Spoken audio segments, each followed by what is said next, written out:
Hi everybody, meteorologist Joe Chaffee. Welcome to tonight's Joe Chaffee Weather Show on the 26th of June 2019. Hope everybody had a great day. I know I scheduled for 8 o'clock, but I got in a couple of extra got myself a couple of extra minutes, so I thought I would jump on a bit early.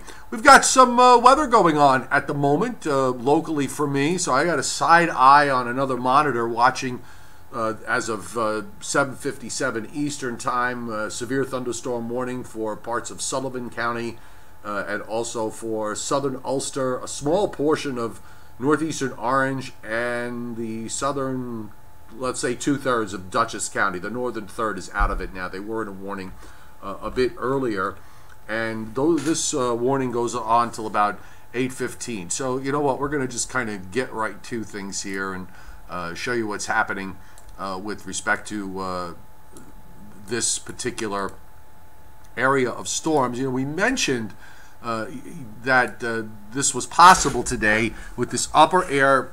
It's basically an upper air trough that's swinging on through. It's a very narrow band of storms, and you can see them here. There are the yellow boxes mark off where the severe thunderstorm warnings are. There's another one that was just popped up further north in the Hudson Valley. I'm not sure what county that is. That is on the New York side of the Vermont line, but those cells there are now also heading over onto the Vermont side. I'm actually showing severe thunderstorm warnings up for parts of a small portion of northwestern Massachusetts and for the southern two. There it is. So they just popped it up there when I refreshed the radar loop. In fact, I'll go up to the Albany radar. Maybe we can see it better from that respect, and then we'll come back to the southern end. Hang on one second here. My mistake. Okay, hold on. Hang on, folks. You know, I used to have a sharp memory many moons ago. I don't have the sharp memory anymore. ENX. I thought that was it. That's what I put. Okay, let's try it again. ENX. There we go. That should do it. So here's the view from upstate New York. It's actually a much better view because you can see the whole line that runs from Vermont, from central Vermont, just not too far from, probably extends further north than that, but it runs down through Rutland, approaching Bennington, and you got that small patch there that is just past east of Albany and moving into northwestern Massachusetts. And then there's a bit of a break, and you've got this second area that runs further south along the Hudson River to about Poughkeepsie, Columbia, Dutchess counties, Ulster County, and then swings westward into a small portion of Orange County.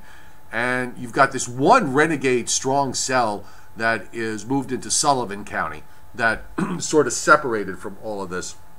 This upper air disturbance really isn't going to do too much in terms of changing the overall flavor of the weather that's going on here in the Northeast. We've got a northwest flow aloft, so you're getting these weak disturbances that are coming through from time to time. And after this one, the next one's probably not going to come through here until sometime overnight Friday into Saturday morning. The northeastern satellite loop, actually, I thought was really impressive on the GOES. We haven't had too many opportunities to see late afternoon and evening developments here going into sunset, but boy, the GOES just really picks up on this oh so well with those cloud tops blowing up and blowing off to the northeast. The southern part of that line in eastern Pennsylvania also spawned a few severe thunderstorms between Allentown and Scranton, but that area now has weakened.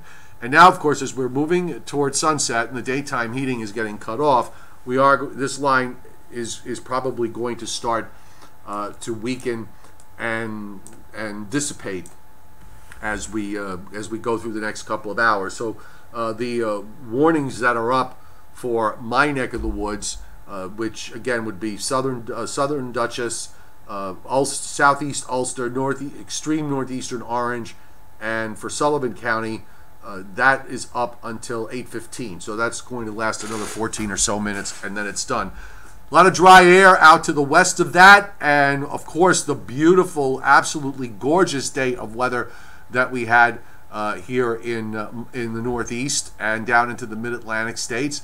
The temperature dew point, that's a little deceptive now because we are looking at 8 o'clock at night, so the dew points are up a touch. But all through the day today, the dew points were in the upper 50s and low 60s, clear down into Virginia, with temperatures that reached the mid-80s to near 90. It was moderately humid. I wouldn't even call it moderately humid. To me, it was actually pretty comfortable for the most part.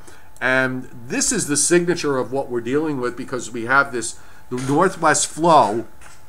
We're not quite into the strong ridge and getting that moist tropical flow in here. Actually, even in places down to the south, it's not all that humid. Look at these dew points here. I mean, you certainly could see dew points that would be up into the upper 60s and low 70s, but you've got numbers in the low 60s. There's even I happened to pick up on a spot that had a dew point in the upper 50s, pretty far south. But you got dew points mostly in the low 60s.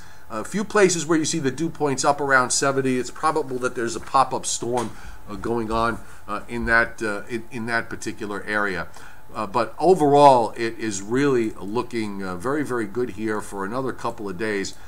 Just running down through the Gulf states, you can see a few pop-ups. You can see a few thunderstorms here on the radar down in parts of Georgia and Alabama. And then you start to get into of course, your temperatures up near 90 degrees along the Gulf Coast. And we've got a concentration of showers and thunderstorms in southeast Texas and in southeastern Louisiana. The National Radar Loop tonight, not a whole lot happening. The area that's probably experiencing the heaviest weather with regards to thunderstorms is in southern Illinois, down into extreme southeastern Missouri and through northern Arkansas. And that's it as far as places that we're used to. One area that's going to see severe weather is the Northwest. And we have actually severe thunderstorm watches that were working earlier across the Pacific Northwest. We're going to check on those in just a moment. But it's not too often that we look at that particular area and see severe weather in play. But that's where it is at the moment. So let me bring up SPC's map here. And here are your risk areas. And actually, your zone of risk runs from Minnesota and South Dakota and Nebraska northwest into Montana, and then you've got another slight risk there up in northeastern Oregon, southeastern Washington. Severe thunderstorm watches are working. We've got 3 of them there, and you saw SPC also had the marginal risk up for upstate New York and northern Pennsylvania, so they got it pretty good. They got it pretty close in terms of catching that line that developed late this afternoon. Kudos to them. Sometimes, doing this stuff is fine. They fine-tune it as well as they do is amazing sometimes. Now, here's the WPC map going forward for the next 7 days, and again, it's got that summer look to it. So we're not seeing a lot of widespread precip. The only area that shows some higher amounts there of 5 inches plus, just along the Gulf Coast there of Texas. From Beaumont, Port Arthur, southwest, but right along the immediate coast. So there's some tropical moisture that's getting involved there. And you've got some heavier rains in parts of south and southwest Florida in the tune of a couple of inches. But that goes, that kind of goes without saying, given the time of year. All right, here's the full U.S. view. Kind of a little behind the curve tonight, folks. Just because I'm watching 2 things at once. But here's our U.S. satellite, and we've got a little bit of high cloudiness there in the southeast. There's your blow up in the middle Mississippi Valley, and you can see the line of storms moving through the northeast. The Gulf moisture that is developing into some heavier downpours in parts of Texas, and of course you've got that energy now that's moving up through the Rockies and into the northwest. With the severe weather risks that are going on in that particular area. So it's part of this process is the fact that we're moving the trough around into the west to along or just off the west coast and getting rid of it from what was there in the plains. And also, you've got this northwest flow or west-northwest flow here in the east, which brings down these weak disturbances out of Canada, and they really they just work with whatever they got, which may not necessarily be very much, but they do work with whatever energy they have and whatever dynamics that they can produce. So let's go and take a look. Let's look at what the GFS has to say going forward here. And we are going to see it's a wash, rinse, repeat performance for eastern Pennsylvania to southern New England tomorrow. Much like today, sunshine pretty much from start to finish. No thunderstorms to worry about. The thunderstorm activity for late tomorrow looks to be in the parts of Ohio, western PA, and then down in through on the west side of the Appalachians, in through eastern Kentucky, Tennessee, into Georgia. You've got some rough weather indicated up in parts of the Great Lakes and also up and through northern Montana. Now, what's happening is we're just kind of waiting for the one standout system that's going to come into the east, and that's not going to happen until late Saturday or Saturday night. So the next opportunity for something will probably be Friday night when we have another one of these weak systems, and actually this one's running out ahead of the main cold front, so we might see an overnight shower or thunderstorm in my neck of the woods. And then Saturday's the day where we have this stronger cold front coming through. The GFS is actually moving it through a bit faster. It has it through here by Saturday evening. It sometimes likes to do that, and in reality the fronts oftentimes want to wait till late in the afternoon or evening, so that's where I'm putting my threat time for thunderstorms.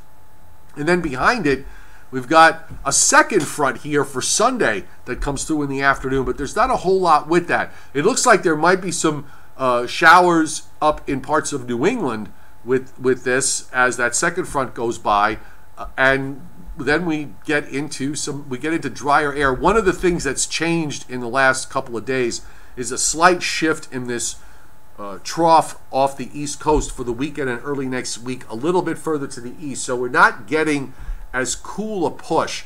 The cooler push is going into New England, but the lower dew points are certainly going to be there. And the front by Monday morning is down into North Carolina. Meanwhile, for Sunday night into Monday morning, it looks like we'll probably have an outbreak of severe thunderstorms possible from Nebraska northeast to over the Great Lakes. And there's another front here, another cold front that comes through for Monday night with some showers and storms. And then we just kind of sit and wait through Tuesday, Wednesday, and Thursday. Again, not much happening really out of the ordinary. It's just sort of a typical early July weather map that we're looking at here. So I just put up the 4th of July, and it would seem to me that it'll be, very warm, somewhat humid, and we're going to see some showers and thunderstorms scattered around from North Carolina on up into the Great Lakes. I think that idea is going to be there. We may see this area move around a little bit. I saw in the prior run it had it more into Pennsylvania and into upstate New York, tilted more north-south than east-west. But this does not look like widespread stuff to me. It looks like scattered activity. And in fact, we'll just pop it up. That's the actual measurable rain. If you look at how it shows up on the radar, it's far less impressive, at least from the GFS's standpoint. Let's just go back. So it doesn't, nothing through Friday night. You get this little system that goes through. Then you get the main cold front Saturday evening. The second front doesn't have much with it except in New England. And then you can see out across the country, it's areas that get some showers and thunderstorms. The vast majority of the U.S. is going to be fine much of the time. And again, for the 4th of July, I'm pretty optimistic that we're going to see most of the day being okay, and somebody's going to get into some scattered showers and thunderstorms, but we're not wiping out a wholesale area. So the vast majority of the U.S. that's got fireworks going on the 4th of July, you should be okay. So what's happening in the upper air is that, all right, so you've got this northwest flow. You see how there's an upper high built back in New Mexico and extends northeast, southwest from Baja California northeast to the western lakes. And a trough does drop in over the weekend, this upper low that drops into New England and moves into the Gulf of Maine. Again, it looks like it's a little bit further to the east, so the coolest push of air is further east rather than south, but the dew points do come down. Then that pulls out the second short wave, which actually models had forecasted some of them to dig a bit further southward, is a bit flatter here. So it keeps us in the northwest flow, but it doesn't quite dig down. So we'll get probably a reinforcement of drier air and lower dew points. That's one thing I want to emphasize here with regards to the weather in the northeast. Where we are on the edge of that jet stream, it's going to be very warm. But we're also we're enough into the northwest flow where the dew points are really going to have a tough time coming up. They'll get into the 60s, but to push them up into really oppressive area levels, upper 60s to around 70, it's going to be a little tough to do until you can get those upper air winds to shift northward more into New England. And they really don't quite do that. They just sort of stay the southern edge of the westerlies running right to about New York City, southern New Jersey. So we're just kind of on the edge of this.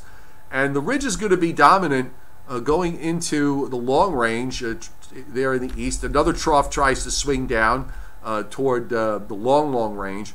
But it's actually a good pattern to be in as far as summertime weather is concerned. All right, we've got our Pacific Tropical Storm Alvin. From Alvin and the Chipmunks. Way out. The only reason why I'm showing this is because it's just for us weather geeks that like to look at this sort of stuff. It's a typical Pacific tropical system. It's born. It lives for a day or two and then it dies. And in fact, it's already up close to 15 north. So it's not going to be long for this world. It's going to be heading into colder water before too long. And here it is on the satellite loop. Look over on the right side. It just kind of stands out. Not a half bad looking circulation here that it's moving.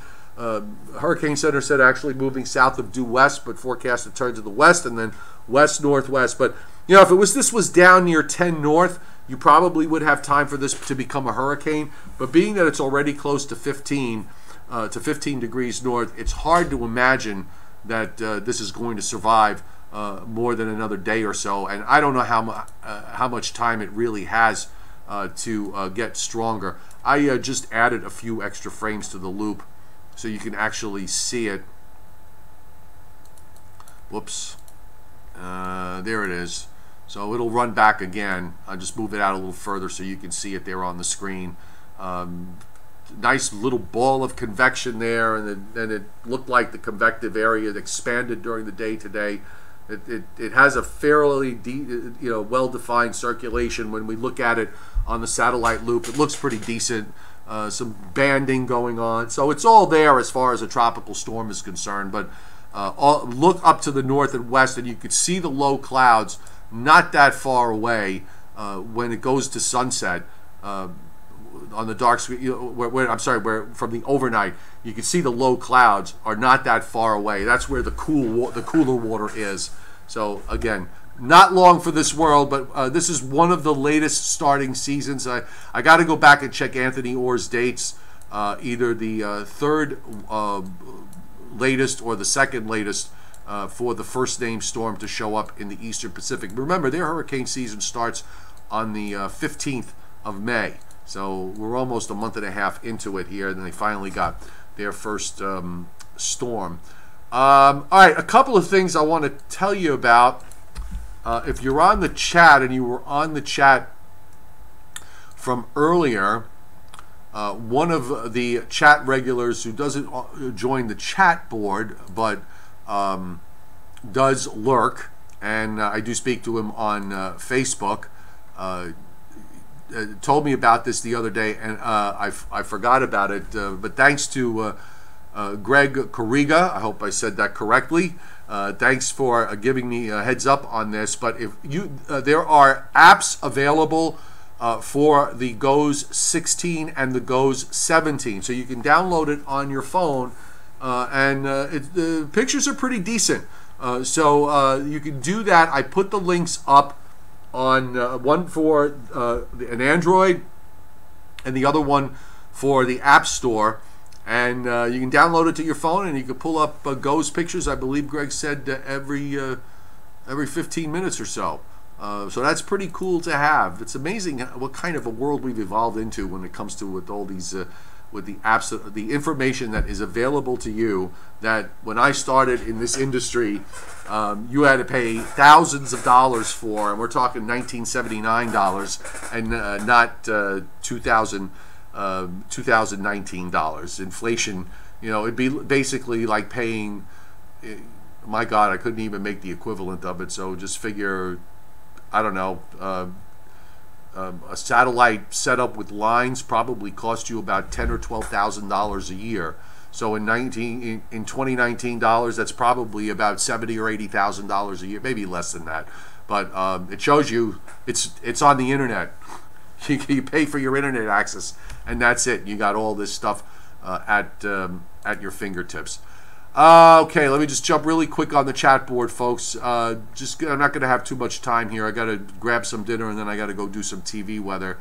But thanks for everybody for joining. And by the way, Paul Roman, thanks for the heads up before with the severe thunderstorm warning that went up for Ulster County, and then I saw it was up for all the other places up in the Northeast. By the way, the warnings are done except for southern Dutchess County as of 8/18, and we still have them going on in upstate New York, east of Albany, northwestern Mass, and southern Vermont, the southern 2 counties of Vermont. So those warnings are still going on. I don't know what their expiration times are, but you can check your local weather by going to weather.gov. Okay, so make sure you do that. Go to weather.gov to check what's going on from your local National Weather Service office, because if you're watching this on a replay, obviously it is dated. All right, guys, I got to wrap it up tonight. Thanks for being here. I really appreciate it. I apologize for the late start, but we'll see if we can get it back to normal on Thursday. Hope you had a great day. Enjoy the rest of your evening, and we'll see you tomorrow. Good